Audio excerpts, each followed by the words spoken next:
Last autumn there were a lot of thrushes flying around, thinks Leopoldo, observing through the window a section of his vineyard ready for harvest. Everything is very quiet, too quiet. He concludes the thought as his eyes slowly turn to the computer screen, where appears the image of a young woman with a pleasant and natural countenance. Leopoldo begins to press a key repeatedly, and with each press a different image of the girl appears, always in improvised poses during everyday activities. It's Alice, his wife. She is always smiling and relaxed, making the set of those photos a panorama of the happy days that have passed on that farm. Looking at the images, Leopoldo evaluates how important that woman is in his life, giving him support and balance to run his business and sharing pleasure in bed with him. A movement in the middle of the vineyard interrupts his meditation, drawing Leopoldo's gaze back to the window. In that still, strangely quiet landscape, the figure of a man appears, running towards the house. It's Nico. He seems anxious to tell me something, thinks the farmer, seeing his foreman approaching. However, to Leopoldo's surprise, instead of focusing on the reason of his employee's uproar, his mind brings back vivid memories of another time, of another very different situation. While waiting for Nico to climb the stairs to get to his office, come to his mind stories that he heard about his great-grandmother called Carmen, who died a very tragic death. When he was still a child, Leopoldo heard many stories about her life at the sugarcane factory where she was forced to live and work as a slave, even after slavery had been abolished several years ago. Unfortunately for her, she pleased the plantation owner, who made her his lover. As a slave, she had no way to disobeying her owner. If she didn't submit to his whims, she would be killed. Initially, this situation brought her advantages, as she enjoyed a less strenuous work regime than that of other slaves, in addition to some other small privileges. But when the mistress, Dona Gonçala, found out about the betrayal, the slave lover had no more peace. For each absence of the master, Carmen was punished under the pretext of errors and faults committed in the service. She was confined, whipped, and humiliated. As her complaints to her master were of no use, as he didn't want to disturb his domestic environment because of her, the mistress continued to inflict increasingly violent punishments on her, especially after Carmen became pregnant. Dona Gonçala's intention was to cause an abortion with constant beatings, but it didn't work. The slave lover gave birth to her bastard son. At this point, Dona Gonçala's anger was very great, so much so that she ordered Carmen's breast to be ripped out and her to be disfigured so that she would no longer attract her husband's desire. Shortly afterwards, Leopoldo's unfortunate great-grandmother died an atrocious death, the result of another punishment. His son was raised on the farm as a servant, even with the plantation owner's knowledge that he was his bastard son. There was no special treatment for this. The boy, called Lucas, grew up disgusted by his father's indifference and the social reality in which he lived. He had a very difficult life, as he didn't have a specific profession on the farm, and therefore he couldn't find any work that allowed him to live a life with a minimum of dignity. Years later, he married a girl named Elena, and the couple went to look for a better life in a small town far away, where Leopoldo lives today. In the same way that these images appeared in Leopoldo's mind without any reason, they cease, leaving the winemaker to reflect on how he himself, the son of a bricklayer and a cleaning lady, managed to succeed in life. He managed to turn things around. Today Leopoldo owns a farm. The sexual relations he maintains with his wife are the result of love and mutual respect, and not of power, domination, and violence, as was the case with his great-grandmother. His employees are well paid and have decent survival conditions. It is this story of struggle and overcoming that gives Leopoldo his unshakable disposition as he faces Nico, the foreman, who is in front of him with an alarmed expression. Boss, we have 4 sick employees. The doctor says it's a very strong virus. Then, just when the harvest has to start, exclaims Leopoldo, this is going to be very disruptive. Very much so, adds Nico. The doctor also said that the entire farm must be under observation. It seems that this thing spreads very easily, and there must be more infected people out there.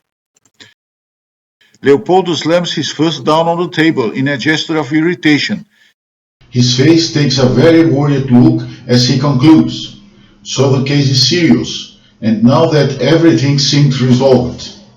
And pointing to the foreman, he orders decisively, I want you to go to the city and find people to work. Bring as many people as you can. If there is no service, I pay for the time they stay here. We just can't risk not having people here to work. You know that if we don't deliver this harvest on time, we are going to lose the farm. I know, boss. I'll go right away, Nico replies, leaving. Leopoldo leaves the administration building and starts walking around the property, looking at the grapevines. They are the materialization of a dream, the result of years of sacrifice and hard work to obtain the money with which he paid 80% of the price of the farm. The other 20% must be completed with the delivery of this harvest product, 150 tons of grapes. It's all there matured. Just harvest. Did a disease have to appear now to get it in the way? His thoughts are interpreted by the horn of a jeep that stops next to him. The driver, an employee of his, speaks to him. Boss, Dr. Moreira is at your house. He asked to examine everyone, including you. Dr. Moreira Vaz is practically the only doctor in that city, despite not having even completed the medical school. He was always an almost doctor who prescribes medicine. Even so, everyone trusts him, as his diagnoses are always confirmed. In matters of public health, the City Hall only takes action based on his reports, especially in cases of epidemics. Therefore, his presence brings Leopoldo at the same time relief due to the service and apprehension due to the consequences it may cause. Arriving at his house, upon entering the living room, he comes across Alice, dejected and with moist eyes, who runs to Leopoldo and hugs him, saying, I'm so glad you are here. Juca has a very high fever. Dr. Moreira gave him an injection and said that if he doesn't get better by tomorrow, he should be hospitalized. Still fresh in the farmer's mind, despite his recent troubles, are the tender thoughts he has dedicated to his wife, which make him receive her hug more affectionately than usual. However, before he can answer, the doctor comes out of a room on the mezzanine and, looking worried, starts going down the stairs to the living room, addressing him. Good afternoon, Mr. Leopoldo. Your nephew's condition inspires care, as does that of at least 5 of your employees, who are in bed in their lodgings. You are the only one to be examined. I believe you will feel more comfortable in your room. Can we go there? On the walk to the chosen room, the farmer tries to start a conversation with Dr. Moreira, but only receives monosyllabic answers from his interlocutor, making it clear that he is not willing to engage in dialogue. In fact, Leopoldo notices that he looks more sullen and harsh than usual, and is intrigued by the reason for this. During the clinical examination, he tries several times to obtain information from the doctor regarding the real situation of the farm staff, but he always limits himself to saying that the severity of the epidemic can only be assessed by the patient's reactions in 1 or 2 days, which by now it's very difficult to say anything. That typical and irritating evasive response from doctors when we long for definitions. It's obvious that their attitude is motivated by caution not to make a hasty diagnosis, but not in case of Dr. Moreira. His intentions in reality have nothing of professional conscience. While carrying out a clinical examination on Leopoldo, the doctor feels a great dislike for his patient growing within him. And the farmer, believing that he is being looked after by friendly hands, does not even suspect that devious plans are being devised at this very moment. With the same coldness and economy of words with which he has treated him, the doctor ends the examination, telling him that he has no signs of the virus and making the usual recommendations. As he had already examined everyone, he puts all his instruments in the suitcase and leaves quietly. Driving his car back to the office where he works in the city, Dr. Moreira reflects on the health conditions on that farm, certain that there is no serious case of the virus disease there. Everyone will be fine soon, but he has learned of Leopoldo's urgent need to deliver the harvest on time, otherwise he will lose the property for breach of contract. This practically leaves him in his own hands, a situation that Dr. Moreira wants to take advantage of. He is annoyed. Since childhood, his family has had very good relations with the family of Agenor Miracaya, the man who sold the farm that Leopoldo and Alice now manage. The Miracaya family is rich and powerful, and helping Agenor now could pay off handsomely in the future, especially in form of support for his candidacy for consular. Dr. Moreira does not care at all about the harm his actions may cause to those humble farmers. He can't bear to see those people who came from nothing, from poverty, claiming to own a farm. The doctor ignores the fact that they have deserved what they have, because they have worked hard and responsibly, and that they have as much right as anyone to strive for success.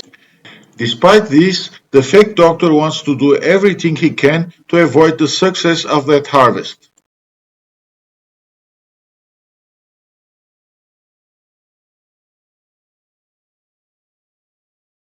After being examined, Leopoldo accompanies his wife to the room of Juca, the son of Alice's late sister. The young woman watches apprehensively the 6-year-old boy's deep sleep. Juca is playing the flute better and better. He has a lot of talent, guarantees Leopoldo, trying to cheer up his worried wife. He was just playing the flute when he started to feel this damn fever, comments Alice. Don't worry, dear. Juca will be fine soon. Now enough problems. We'll sort them out in due time. Better to think about more pleasant things. I found a very exciting message on the internet. Do you want to try it? Asks Leopoldo, pointing in the direction of the couple's bedroom. I'm looking forward to it, Alice replies with an odd smile. From then on, they surrender to each other in the game of love, that magical territory which seems to not obey the chronological order of the rest of the world. It's all one time spinning on the axis of their bodies. The enjoyment of the organs makes them both lose the notion of their physical limits. Everything belongs to both of them. At that moment, what each of them needs in the world is there in the other. And so they continue for a long time until their desires are satisfied. Both entranced, they lie cuddled up, just enjoying the well-being of their intimacy, without realizing that it's already dark. However, the bliss of this moment is inconveniently interrupted by a knock on the door. It's Nico calling outside. Leopoldo, initially furious, in a few seconds intuits that only an extremely serious matter would make the foreman enter his house and disturb him in his room at that hour. Thus, it's with a startled expression that he responds to the importunate. Nico's figure suggests that there has been a catastrophe. Pale, apologizing profusely, he delivers a statement to Leopoldo, mumbling that the city hall closed the farm for sanitary reasons. Uninfected employees cannot work and sick people must be transferred to the city hospital. The farm also cannot hire new employees until a report from the health department confirms that it has adequate sanitary conditions, which could take weeks. This is Dr. Moreira's doing, shouts Leopoldo, very irritated, after reading the city hall's statement. He's trying to harm us, concludes Alice. No farm in the surrounding area was closed, even with this virus running rampant, leaving many people bedridden. Just now that I've brought several people from the city to help with the harvest and make sure it will be delivered on time, laments Leopoldo. I'm going to go to the city and talk to the mayor, Leopoldo decides, getting dressed. Even at this time of night, I know where to find him. Extremely nervous, Leopoldo gets into his jeep and heads towards the planet route, while remembering his meeting with Dr. Moreira that afternoon. I was plotting this scam during the exam, the wretched. But what did I do to him? Why such a squander attitude, gratuitously? The farmer asks himself, without understanding the reasons for the attack he is suffering. After driving for about half an hour, Leopoldo parks in front of a bar at the entrance of the most urbanized part of the city, where people usually gather at night. With a quick step, he heads to the counter, where a group of men drink and talk noisily. One of them is Barbosa, the mayor, who, upon seeing Leopoldo, instantly understands the situation and reacts promptly. Hold on, friend. The workday has been over for a long time. Go solve your problems at City Hall tomorrow. My employees' viruses are under control. If I can't harvest, I will lose my farm. That's what Dr. Moreira wants, shouts Leopoldo, exalted. That doesn't interest me, says the mayor. I'm fulfilling my obligation, closing off your farm. Now stop bothering me or you will be arrested for contempt. Realizing that it's useless to insist, Leopoldo warns. You want to harm me, but you won't succeed. I'm going to harvest this crop on time. He turns his back on the group of drinkers, walking with stiff steps towards his jeep, while he hears laughter from inside the bar, accompanied by the mayor's mockery. Don't worry, I'm sure the owner of the farm, Mr. Mirakaya, will let you work there for a few bucks. After a while, Alice sees through the window her man returning. As he approaches, his gait makes the difficult moment clear. However, when he enters the room, their facial expressions are not despairing. In the look they exchange is the recognition of a familiar situation, which they know so well, the borderline situation, which happens when the world conspires to overthrow their desires for equal conditions and personal fulfillment, and an extreme attitude is required. There are no words, but they understand each other very well. They know they are facing a superhuman challenge and will have to overcome their physical limits. In the morning, according to the City Hall orders, the farm employees are taken to the city by the foreman. Everyone is accommodated in 3 vans. On the way, however, as they pass through the gate, they see Leopoldo and Alice near the property fence harvesting grapes in the vineyard. So they understand their boss's intention. Are they going to harvest everything themselves? 150 tons in a week? Asks one of the employees. Not by miracle, says another. By working hard, a person can harvest a ton per day. The news spread quickly in the city, attracting a group of curious people who stood outside the farm's fence to follow the Herculean mission undertaken by those desperate farmers to not lose their property. At 10 o'clock, the farming couple, unable to count on any help, begin to face alone the insane task of harvesting the entire 150 tons of grapes in 7 days, the deadline set in the contract. With each row of vines that husband and wife finish harvesting, standing close to the fence, the curious onlookers ask if they are okay and if they think they will be able to pick everything. Leopoldo, with a calm look, just nods and continues his work. As the second day dawns, a van arrives near the group of onlookers. From it comes Agenor Mirakaya, the winemaker who sold the farm to Leopoldo. Next to him is Barbosa, the mayor. With penetrating gazes, they approach the fence to assess the situation.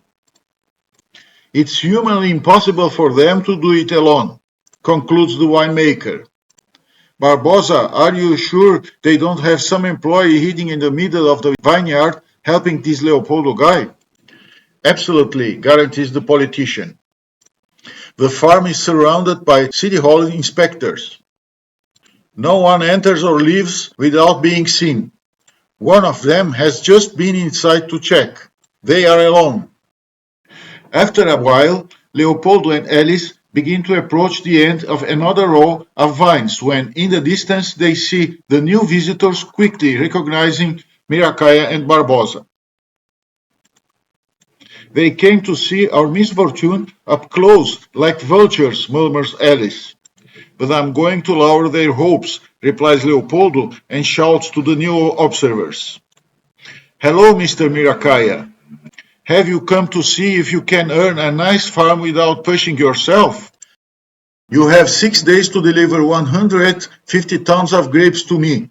Otherwise, according to the contract we signed, the farm returns to me without me having to return the amounts you have already paid me.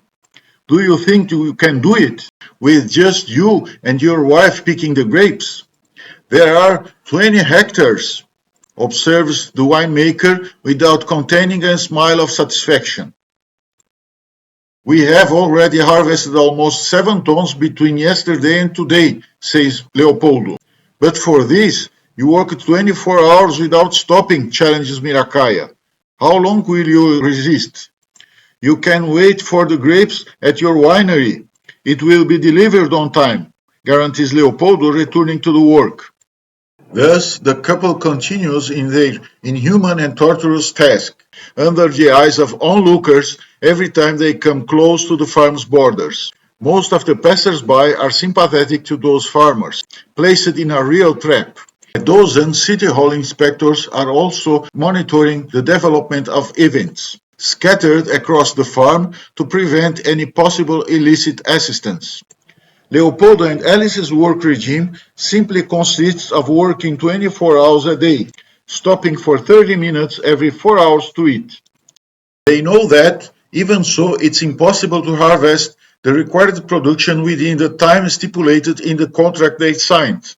But they also know that the other option is simply give up the fight, which they consider unacceptable. They have been working for 40 hours and already the fatigue from a sleepless night is taking a heavy toll on their physical disposition and work performance. The couple still has more than 90% of the harvest to do. Their greatest enemies at this point are discouragement and hopelessness. And to prevent them from taking hold in their spirit, Leopoldo and Alice adopt the strategy of talking. They talk about everything while they work. Their family, their plans for the future, the food that Juca's nurse is preparing. When the topics are over, they start singing. The calluses on the hands and the pain in the joints begin to appear when the dawn arrives. In that silence, only the instruments that cut the bunches of grapes are heard. The harvesting couple no longer talks to keep the morale high. They are numb from tiredness and prefer not to spend energy on anything other than work.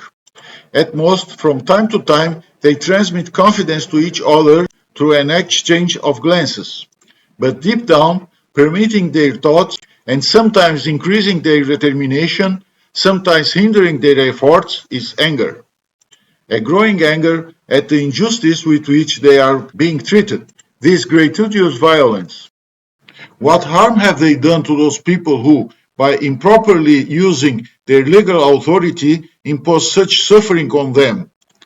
They both remember at the same time Miracaya and Barbosa laughing at them when they saw them in that situation. They also imagine Dr. Moreira participating in that mockery. The laughter of the three, echoing in the mind of Leopoldo and Alice, increases their anger and consequently also their desire to overcome this challenge, so as not to succumb to such evil, hoping that some miracle will come to their aid. How will Alice and Leopoldo get out of this trap? Why did Leopoldo remember his great-grandmother when he faced this challenge? What influences will the colonial past have in the outcome of this injustice? If you liked this book trailer, give it a like and share. You can read this short story in full and 10 other short stories in the book Bodies on Brute Soil by Georg Min. It's for sale on Amazon website. Just type the author's name into the search box. You will read the first pages and can download it. Important, the ebook has no illustrations. It contains a running test designed for those who enjoy reading stories that entertain and make people think.